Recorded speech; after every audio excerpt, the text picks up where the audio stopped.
So the first thing you need to consider is whether or not you have all the resources to acquire a pet, and whether or not your family actually lends itself to a certain breed.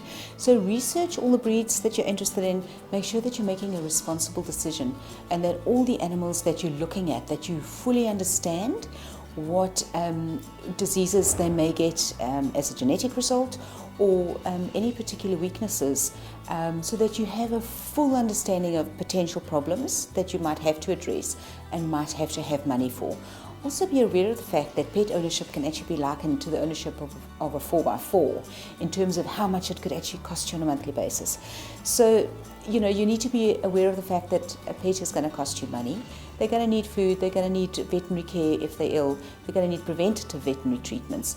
You might have to get the services of a behaviourist for certain animals. And of course there's the unexpected events that might happen when an animal is injured, and would also require veterinary treatment for that. So pet ownership is not cheap.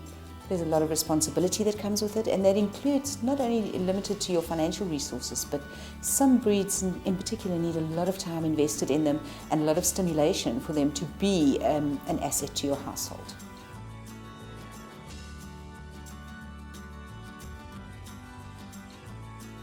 The SPCA bases the very foundation of animal welfare on 5 basic things. The first one being shelter. So your pet needs to have adequate shelter. If you have a dog, for instance, that's going to be sleeping outside, you need to make sure that they have adequate shelter, a kennel that's raised off the ground, that is big enough for an animal to turn around in, and that there's a waterproof flap, or that the open end of the kennel is actually facing a flat surface during windy or rainy season. So you're looking at shelter, then you're looking at food and water, of course, fresh food and water on a daily basis. You're looking at veterinary treatment, both preventative and in response to illness or injury. You'd also be looking at exercise, so animals need exercise and stimulation. And then the last one would be sterilization. And that's obviously important because sterilization is one of the few things that we can actually do in the proactive fight against cruelty. So when you sterilize an animal, you're of course preventing the birth of the many hundreds of thousands of unwanted puppies and kittens that we see out there, and the cruelty that results from them being born unwanted.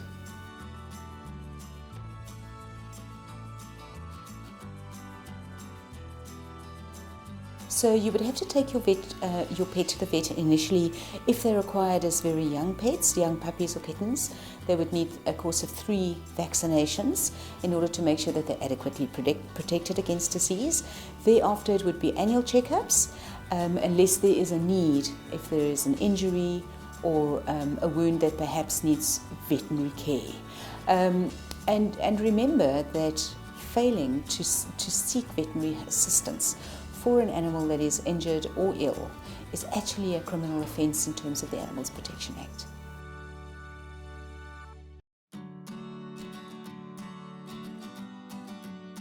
Well, so specifically referring to just the 5 basic things that I told you about adequate pet care. If you notice, for instance, that your neighbour's not feeding their dog, or your neighbour's not sheltering their dog adequately, or your neighbour or someone in the neighbourhood has a dog that's been limping for an extended period of time and this hasn't been treated, then call the SPCA on 021 700 415809, that's during office hours, and then on 083 326 1604 after hours. There is always somebody on duty at the SPCA and somebody to advise or escalate concern to. The same process, of course, cruelty presents itself in many forms. So neglecting to take care of your pet is just one way, and then there are, of course, other intentional forms of cruelty such as dog fighting or beating, stabbing, shooting dogs. So all of those cruelty complaints can be dealt with by the SPCA, as well as providing assistance to families who have an interest in laying animal cruelty charges.